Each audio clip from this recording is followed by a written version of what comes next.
good evening, everybody. And Susan, thank you for that really gracious introduction. I'm thrilled to be back at Boston College because I am not only an Eagle, I'm a double Eagle. And Boston College has truly shaped my career and the path that I've been on. So I'm very happy to be here. And as Susan and I were planning what I would talk about tonight, we really wanted to talk about the fact that there have been many pinnacle lecturers before me who have teed up, I think, consistently over this series, the challenges that are facing us in America in terms of healthcare. And what I'm going to try and do is talk a little bit about what it's like right now to take care of patients while all of the swirl is around us about health reform and the various things that are happening both at the state level and at the national level. So I thought I could do three things. Give a little bit of a background about what MedStar Health is all about, because it really does shape my thinking on many levels, and not only because we're inside the Beltway, as they say, with 3 of our hospitals, but we also have hospitals in the last state in the country that has a waiver from the Center for Medicare and Medicaid in terms of being an all-payer state. And I spent a long time in Massachusetts, where we were also in that type of a reimbursement environment. And it does give some special and unique challenges. Then I thought I would frame really the underpinnings for clinical nursing leadership, both from an organizational perspective and from a personal, individual level for today's nurses, and then talk about some of the strategies. Susan wanted to make sure that I talked, sort of the substance of this talk is about what clinical nurses bring to the present situation, how they shape the future, and how our clinical nurse managers help shape things. So just a little orientation about MedStar.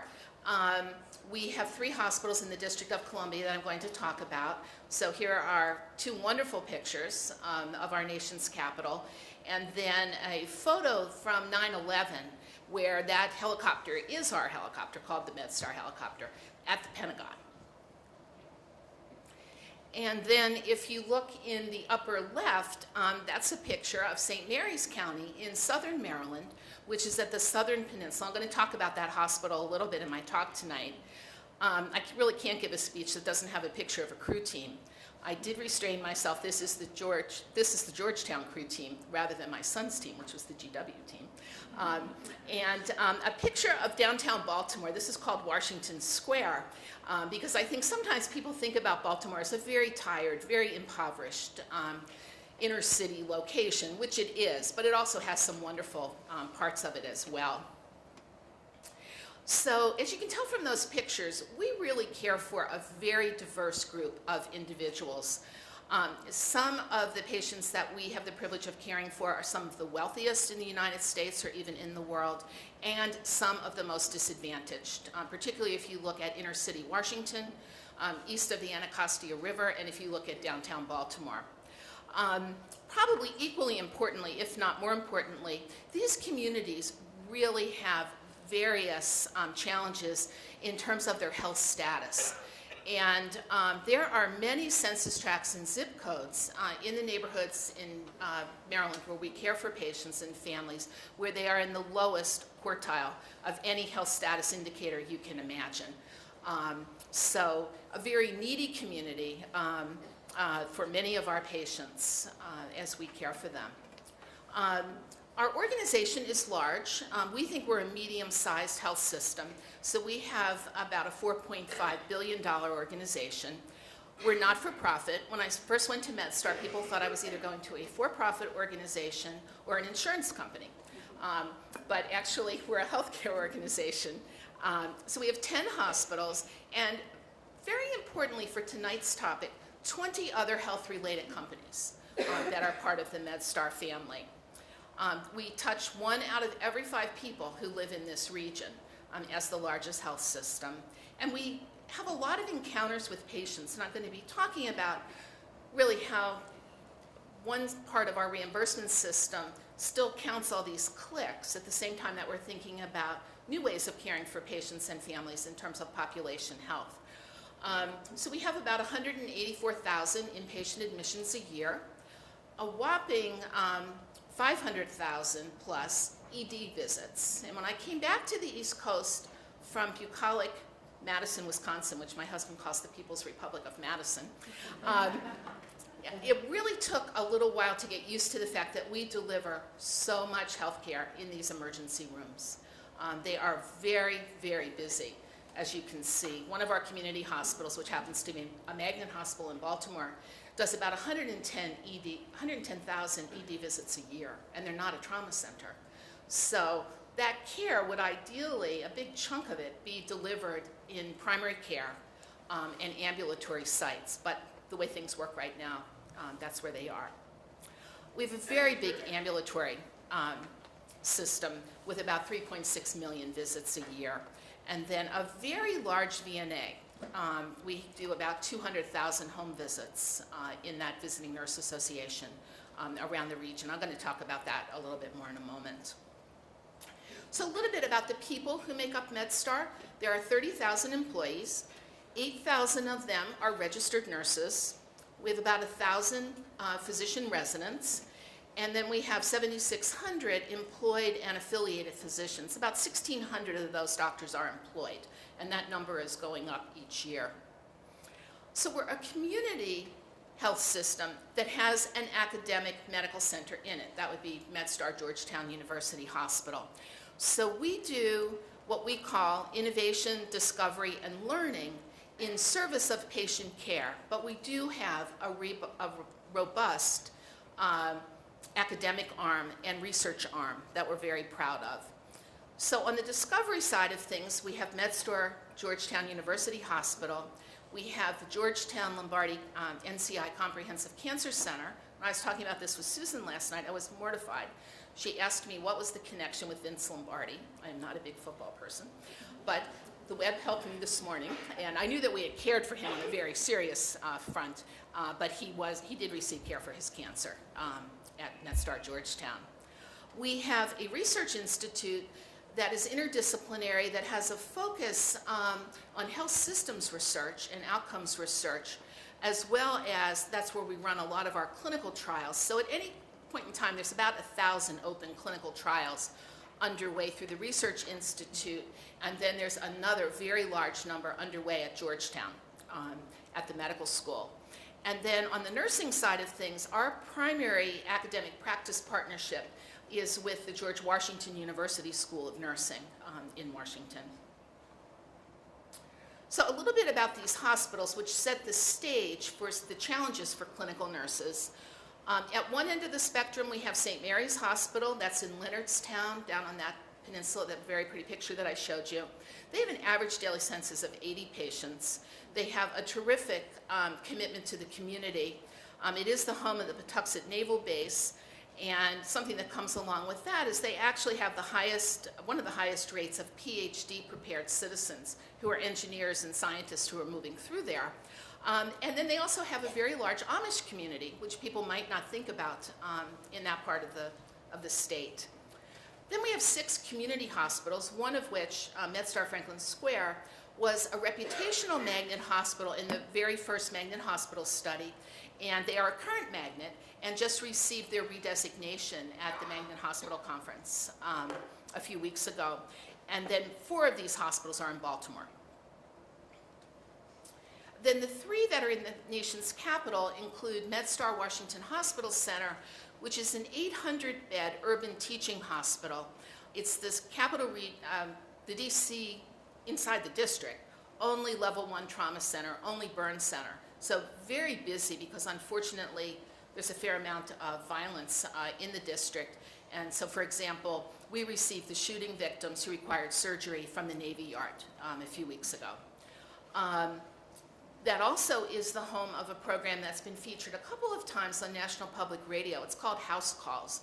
And this is primary care at home for very frail elders, where physicians, nurse practitioners, social workers, and the rest of the team really maintain the person at home in their family setting. We're also the home of the Heart Institute for MedStar is located there, and our transport program, which I had showed you a picture of the helicopter, and that's where the name for MedStar came. That was originally what the helicopter service was called. Then also in DC, I've mentioned a couple times, we have Georgetown University Hospital, 609-bed academic medical center, really founded in the Jesuit tradition of cura personalis in terms of caring for the whole person. And this is alive and well in that organization. We're very fortunate each year. We hire a significant number of Boston College undergraduate students to begin their career with us. And I think it's really a very natural link between the Boston College philosophy and the Jesuit tradition and what they see in operation at that hospital.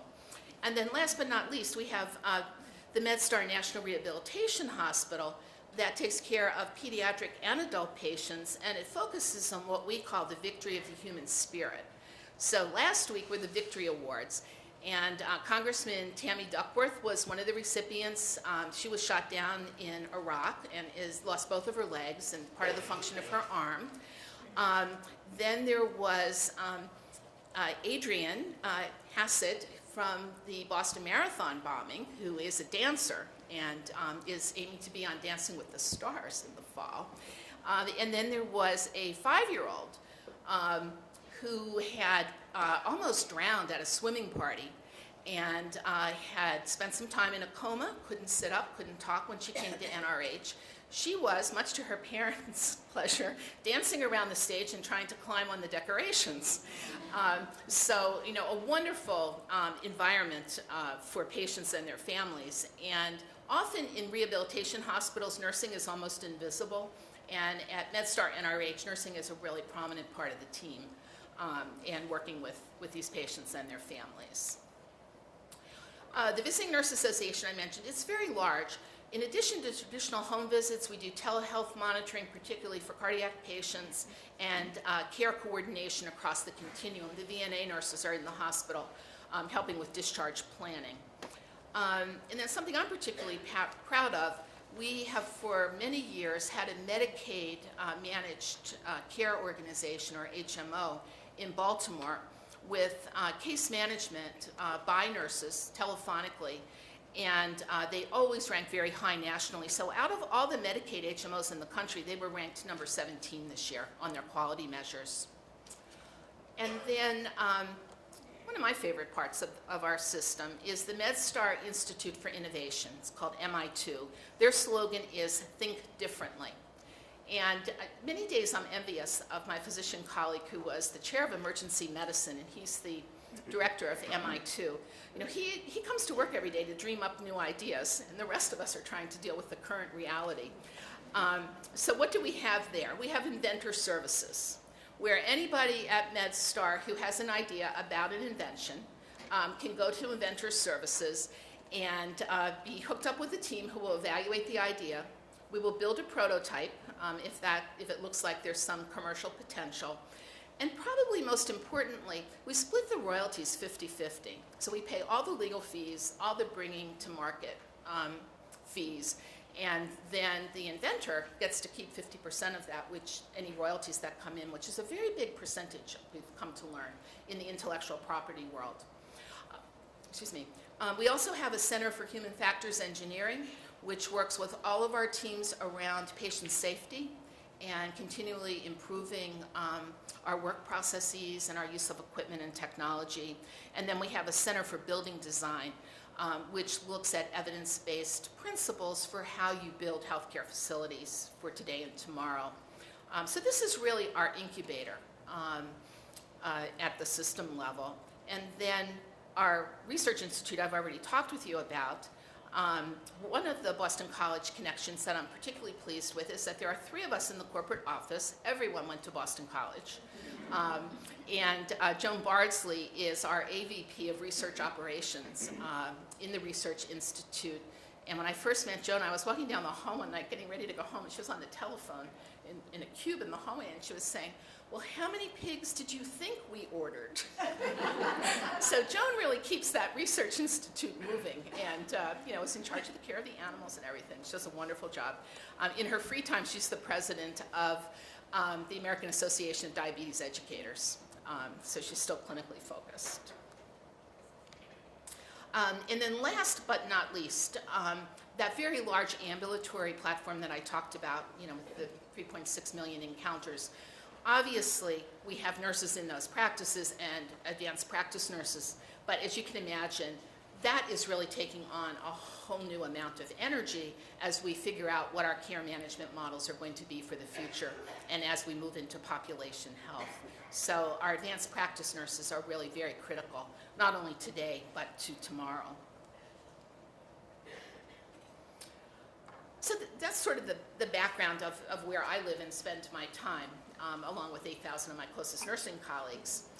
If we talk about this notion of a crossroads, and really where are we today and what might we see tomorrow, our healthcare market in terms of new business models continues to consolidate. And as my CEO says frequently, size and scale matter. And I'm going to talk about a trend at the community hospitals in a moment, but being a part of a system, I think, is very important for many hospitals these days, and I think that's only going to continue to increase. We also have intensified pressure in terms of controlling our costs and reducing our costs from healthcare reform and value-based purchasing.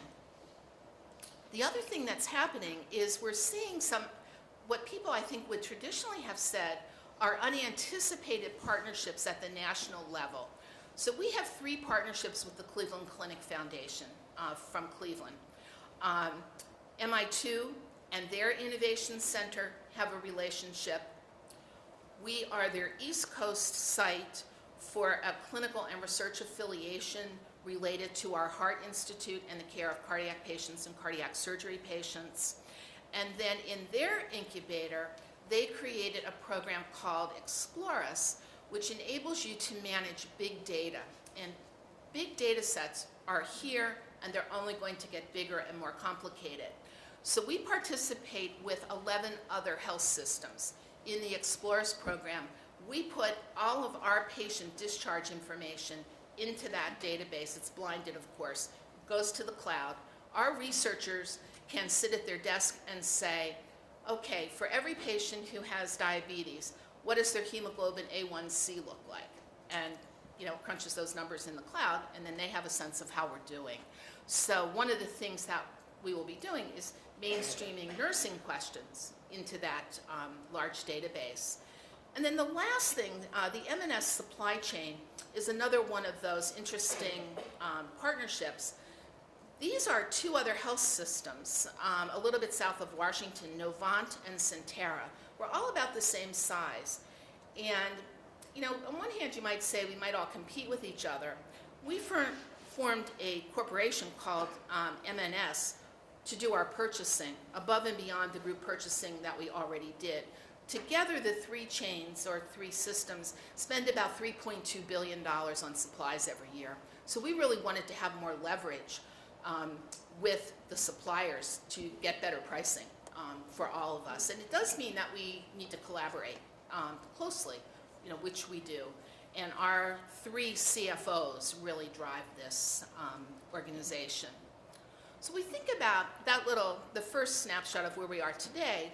What might happen tomorrow? Market consolidation, we believe, clearly will continue. At the end of last week, both Moody's and Standard & Poor's spoke very clearly about the risk to small community hospitals and their access to capital in the new world. So we believe that unaffiliated community hospitals will continue to struggle financially. We also believe that new business models will emerge. Many major employers around the country want to contract for high-end tertiary quaternary care with a smaller group of hospitals around the country and actually fly their employees in to receive care. And the incentives and reimbursement, we believe, will continue to drive our restructuring.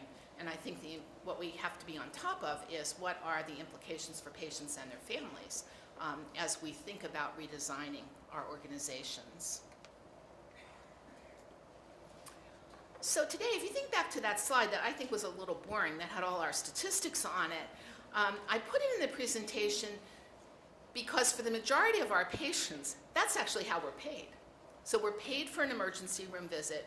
we're paid for an admission, we're paid for a clinic visit, we're paid for a prompt care visit.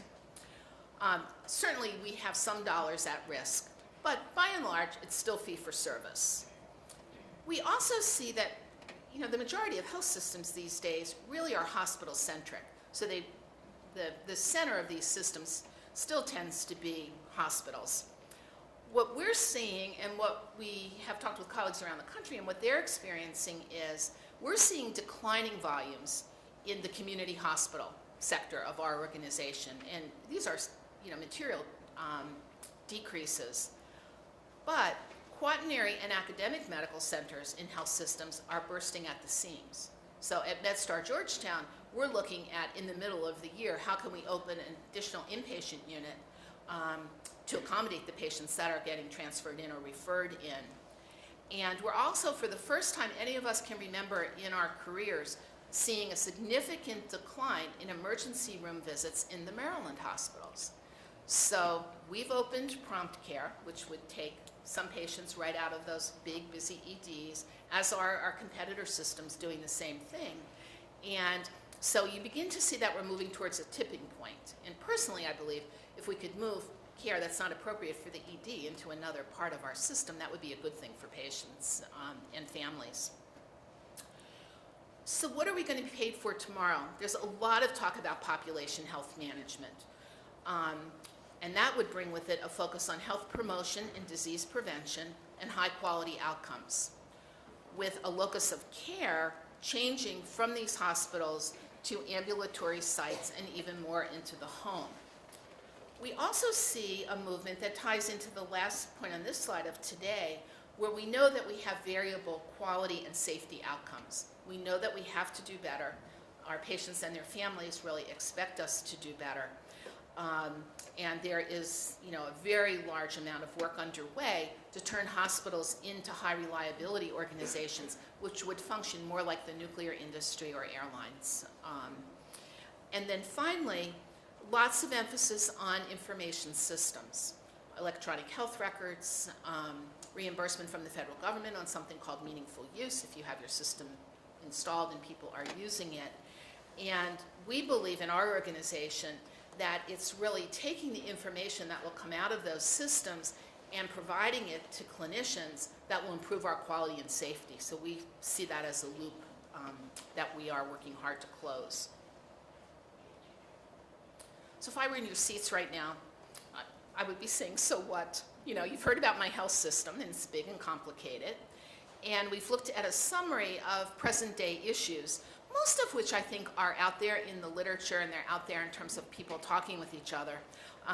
What I did was distill them, and try to put them in a list that we could talk about tonight.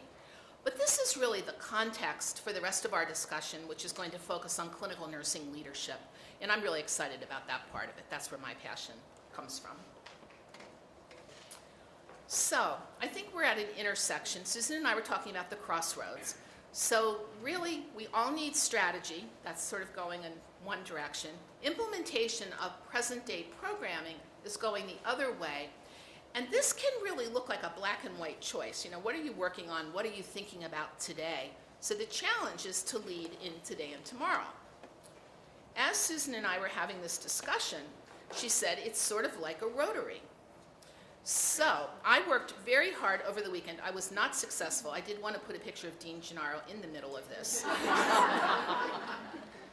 But I was not able to do that.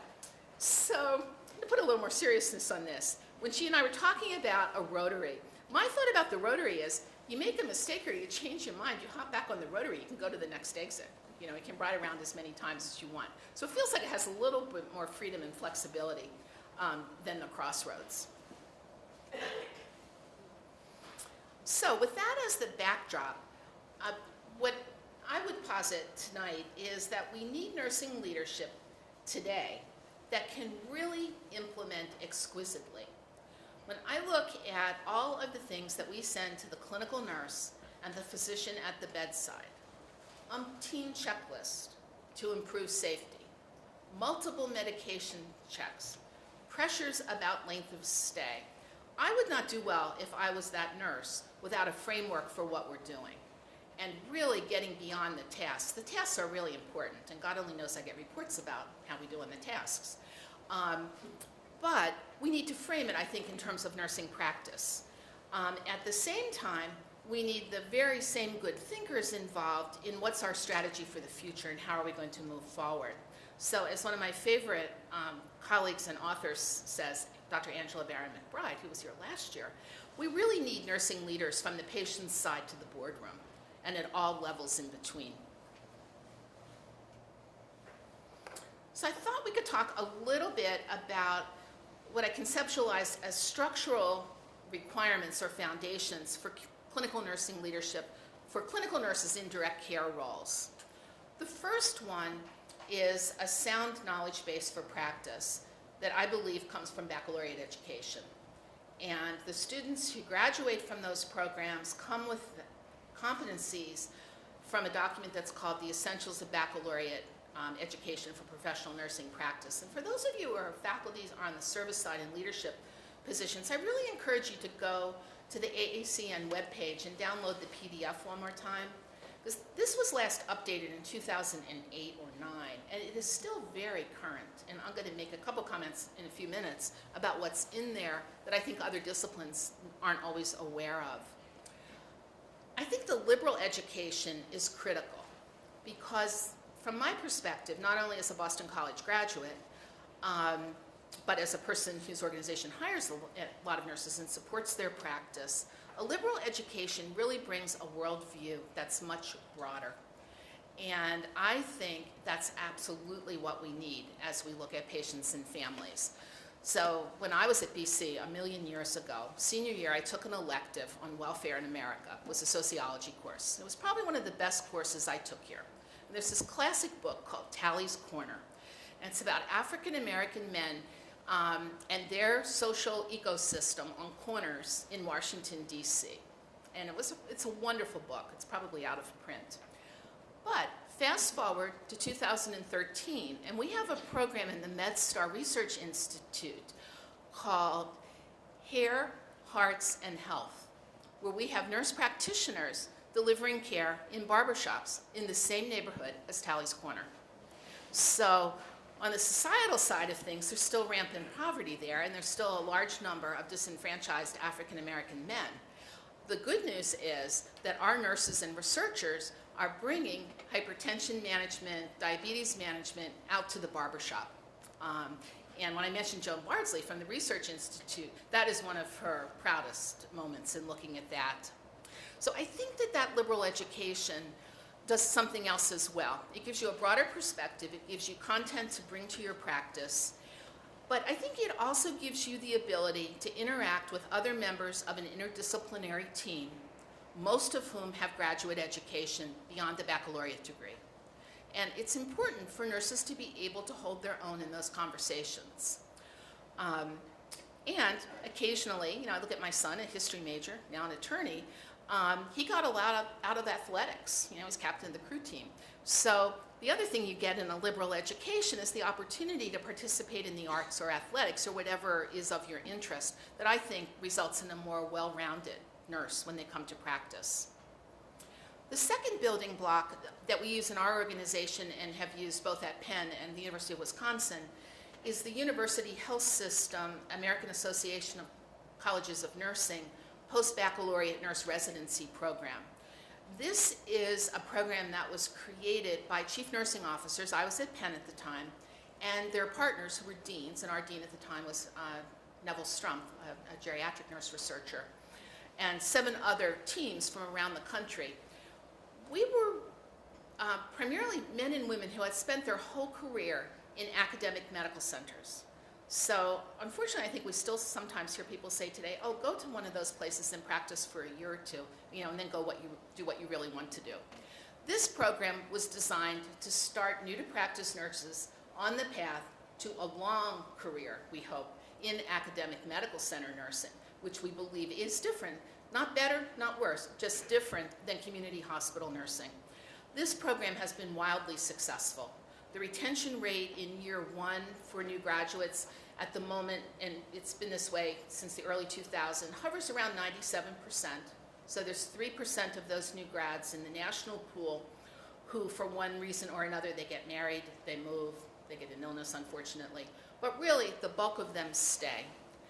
It's a program that supports them for their entire first year of practice. So it's not orientation. The nurse goes through orientation, and the residency program picks up as that orientation ends. One of my favorite parts of it is there's a monthly session with a residency facilitator and 10 of the new to practice nurses called Reflections in Practice. So in the early days of the residency program, there was a site that called this Tales from the Bedside. And I was just horrified. So I was talking with our residency coordinator saying, well, this is not what we're going to call it. Because I wanted to get that sense of craziness out of this. It's a profession, there's things to learn, we can help people move through that first year. One of the requirements is that they do an evidence-based practice project. These are wonderful projects. And the underpinnings of this program are it's built on the essentials. So we shouldn't be repeating in practice what people learned in their baccalaureate program. We should build on that. Now, new graduates, I know there's a lot of students here, sometimes really believe that the content has already been covered. So particularly if you're in an academic health science setting where the faculty member who might have taught you evidence-based practice is a clinician educator in the hospital, the nurse residents thought that this was redundant, but it really isn't. It's content that builds on it and layers on top of it.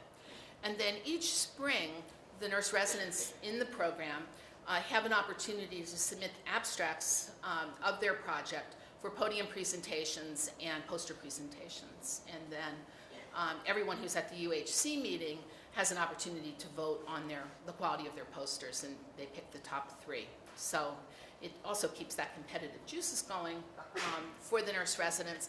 But more importantly, it introduces them to how do you present at a national meeting, and how do you work a poster session. And they're not there alone. There are people from their organizations supporting them.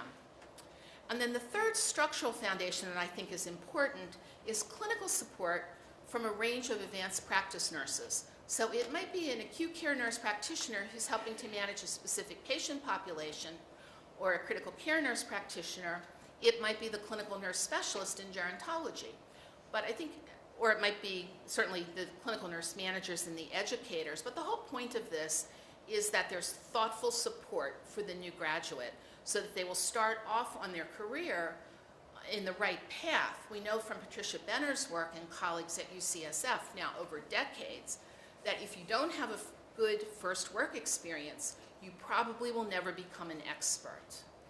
And one of Benner's studies that really articulated this well and discovered it was a study of ICU nurses. And the research design was for the clinical nurse managers and CNSs in ICUs in the study hospitals around the United States to identify 5 nurses who had 5 years experience or more who were not expert. So I was at the Beth Israel in those days. We were the East Coast control site. My job was to help the investigators. We had a wonderful nurse leader who many of you remember fondly, Joyce Clifford. So I go in to tell Joyce about this research design. She bangs on the desk and she says, certainly we have none of them here. Well, lo and behold, we did.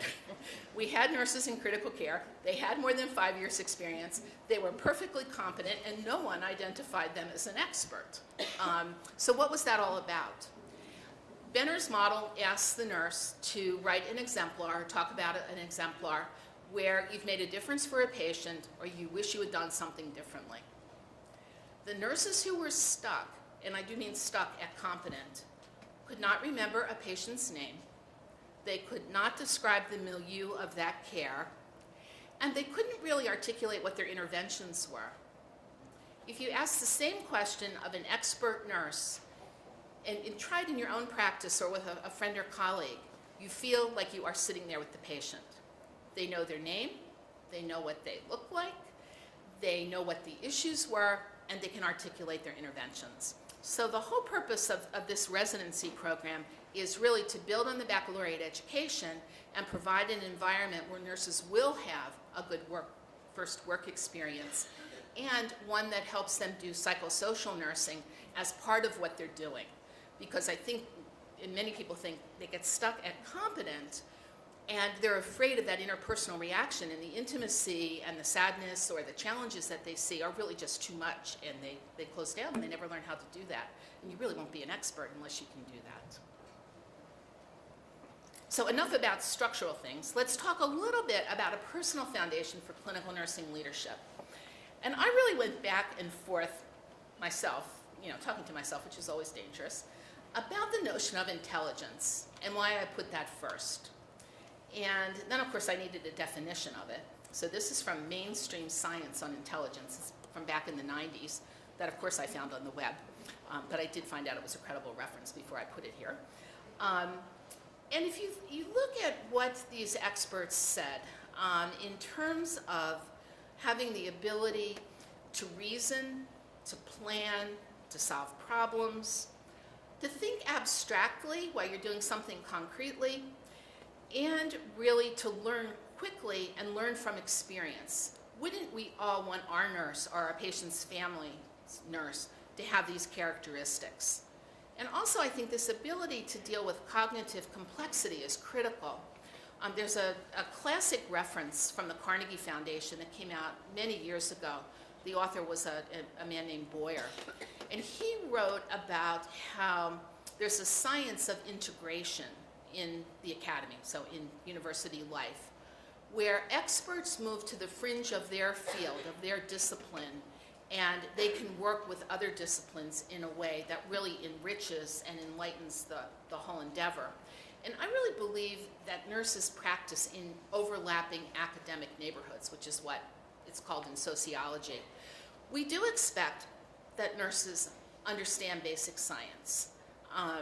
Moving to the Midwest for a while was a wonderful experience for us. But they're actually, the community colleges for a time in Wisconsin accepted students who hadn't taken high school biology or chemistry.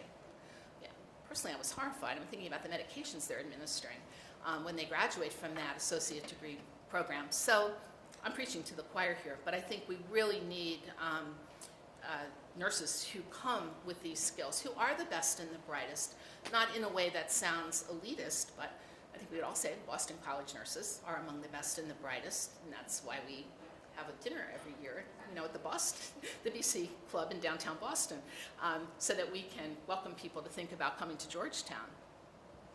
The second personal characteristic that I think is important is intrinsic motivation, coupled with a passion for nursing. I was at University Hospitals of Cleveland for my first vice president job after I graduated from BU. And it was a time of a horrible recession. So my husband, who really has a very good sense of humor, says, well, just remember, we're moving to the rust bucket of the United States. Well, steel was imploding, the auto industry was imploding, and we had a lot of nurses who had come from the auto industry and had gone into a second career. And I was a little nervous about this. And they were some of the best nurses that I ever had the privilege of practicing with. But I think that long before I got to UH, there had really been a pretty robust screening process so that the nurses who were coming from the auto industry really were coming for the right reason, and they were very passionate and very positive about nursing. And then thirdly, I think a spirit of inquiry is very important. And it can, we always say in my organizations that it begins with the new to practice nurses and learning how to do a systematic evaluation of their own practice. That's really the first step. And then in our model, they would be involved, obviously, in the translation of research into patient care, and then have the opportunity to contribute to established programs of research so that they would have an opportunity, as I did with my friend and mentor, Ann Burgess, to raise questions all those years ago about the care of a patient and what that means. When I was at Penn, we had nurses on a variety of research teams. They were on Team Gennaro's team. So bringing real live questions to a program of research where those questions really can be answered with scientific rigor is important.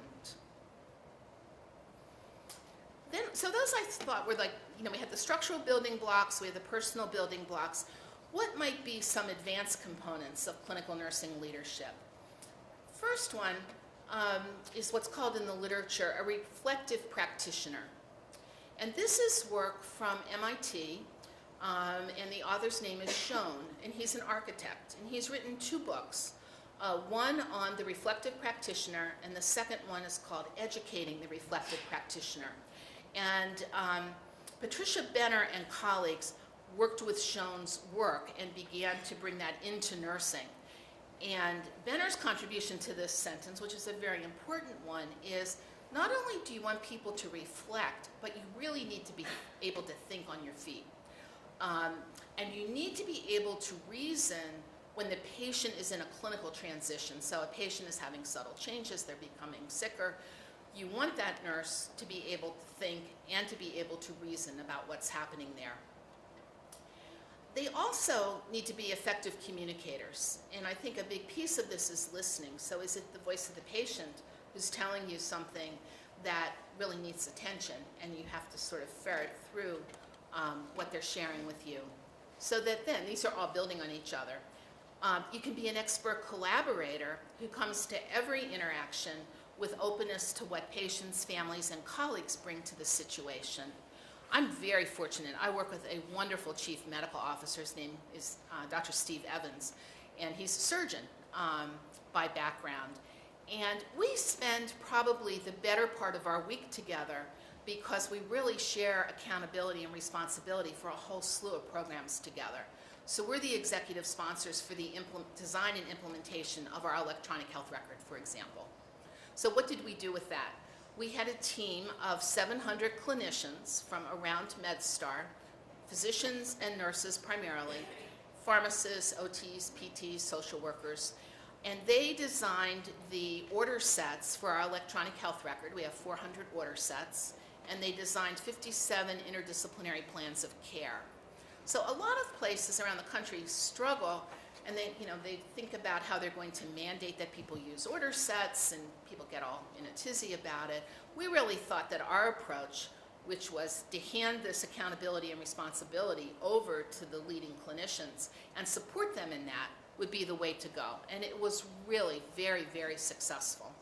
We brought up clinical provider order entry at 7 hospitals across MedStar from the end of February to the week after Labor Day. So we impacted a huge number of our colleagues with that. The next item I called generosity of spirit. And this really work comes from the work of a clinical nurse specialist who is at the BI and I think is now at the Mass General, who used to speak about this. If you're going to be a successful clinical nurse specialist, you need to be willing to share your knowledge and your expertise and really support the other clinicians in their success. And if you have a CNS on your team or you've ever worked with one, where it's all about them and their outcomes, they won't ever help grow the practice on those units. Another advanced concept that I think many of us identify when we see it is expert nurses can be caring for their patients and families, and it's like they have a third eye on the milieu. So they know when a nurse might need some help or support. They also really can work systems and keep things moving in a way that's important on that unit and not have people feel isolated or afraid that they don't know what to do with their patients. And then finally, we look for competence in evidence-based practice.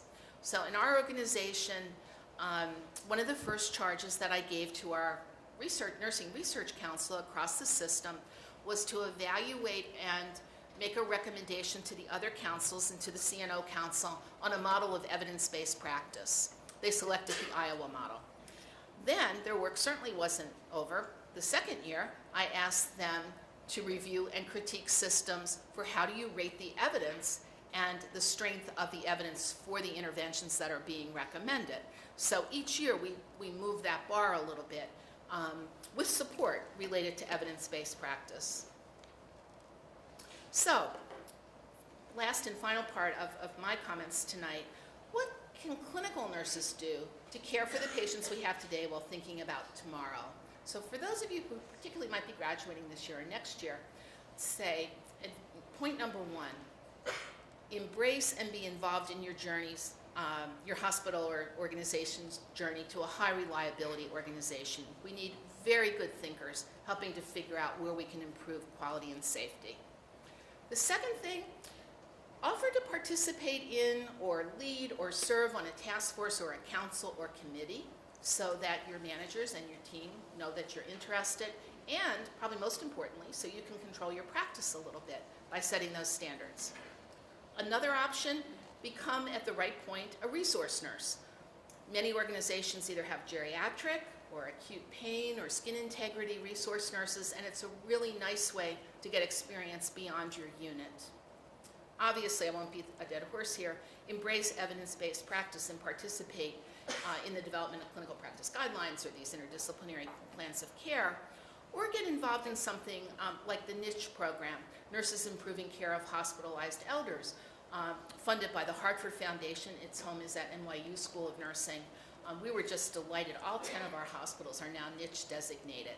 And this is really work that was done by clinical nurses and the clinical nurse specialist and other leaders, or get involved in your quality work, your ND and QI results.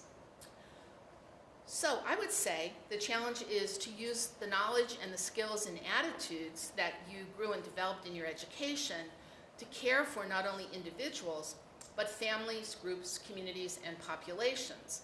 So here we are, having in the essentials, probably for decades, an outcome criteria that graduates of baccalaureate programs know how to care for, in a beginning way, families, groups, communities, and populations. And in part of the United States, even in my own organization some days, it feels like population health is a brand new idea.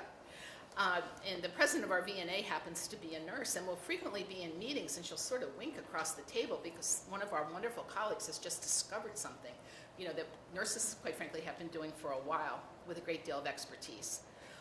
And then I think in the notion of population health, we really want to continue to think and make sure we're using principles from a public health perspective of primary, secondary, and tertiary prevention strategies. Right now, there's tremendous emphasis on reducing readmissions, and this is coming from CMS.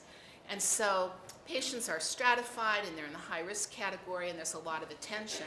Well, I learned recently, if you go to the next level of this pyramid, there's a huge number of individuals who are at moderate risk, but each and every year, 16 to 18% of them convert to high risk. So, you know, clearly we need strategies to help them not convert and improve their health status. And then obviously, in some parts of our organizations, we take care of the sickest of the sick. So we're helping them from a tertiary prevention really manage their disease and try to prevent some complications. So there's a lot that nurses can do, and this list, I won't read every single word, is from the end of Angela Barron McBride's wonderful book on nursing leadership. And in 2011, her hypothesis was, this is what we're going to need to do to be successful in health reform and to help meet the needs of society. So work on patient safety, work with teams on quality outcomes, very importantly, coordinate care and transitions as people move around the continuum of care, and embrace these clinical information systems that we are doing a huge amount of work on. And then I think specifically looking at patients, continue to encourage and support their self-management and emphasize quality of life and functionality. So this would really bring population-based approaches to major problems. Two brief slides. I know I'm past my 5-minute warning, so I have, I think, 3 slides left to do. If we think about the role of doctorally prepared nurses in the contemporary environment, I think it's a question of the right degree for the right role, and there's really a place for both the PhD prepared nurse and the DNP. So in our system, ultimately, we would like to see the PhD prepared nurses working to create new knowledge through funded programs of research that are peer-reviewed, that are nested in our 5 centers of clinical excellence. So care of the oncology patient, care of the heart and vascular patient, care of the patients receiving solid organ transplants. So that it would be a very rich research environment, adding that nursing dimension to the team. University of Pennsylvania has done this really for quite a while, where the nurse researchers are collaborating across campus and across schools. We see the DNP graduate, really looking at how we put scholarship in practice that's not necessarily research, but is driving our outcomes and also helping to discover the practice that's based in evidence. So we're moving beyond evidence-based practice to practice-based evidence, and our electronic health records are really the first time we're going to have a chance to do that from a nursing perspective, because they actually capture nursing interventions, and we've had a hard time getting those out of health records in the past.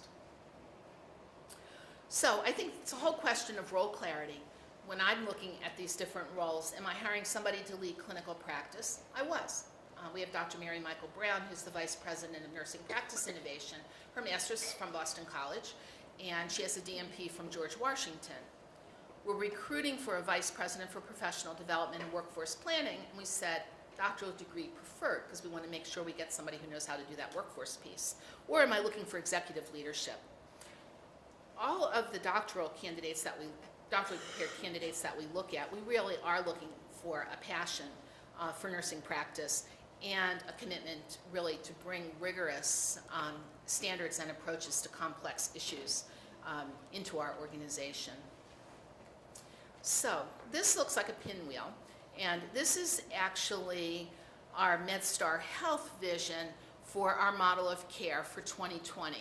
We've been on a wonderful journey. I think we're about partway through it. And what we want to see at the end, and this will continue to evolve, is that care is personalized for our patients and family, that it's standardized in terms of evidence-based practice, clearly that it's safe as it can possibly be, that it is sustainable, that whatever we're trying, we've looked at and evaluated so it can continue on in our organization, that it's innovative, so hence MI2 and the opportunity to think differently, and that it's seamless, because it shouldn't be the patient and family's problem to figure out how we're going to move them through our system and get information from point A to point B. We'd like to do that for them. All of that within the box around the edge of financial stewardship. We know that we have shrinking dollars. We know that we have to be excellent stewards of the monies and the funds that are entrusted to us. So I think, given all the angst out there, given sequestration, everything that's happening, a web page that doesn't work, there really are some very positive things happening, and it's really my belief that nurses, particularly the types of nurses prepared by Boston College, will continue to lead this, both at the bedside and at the system level. So, thank you.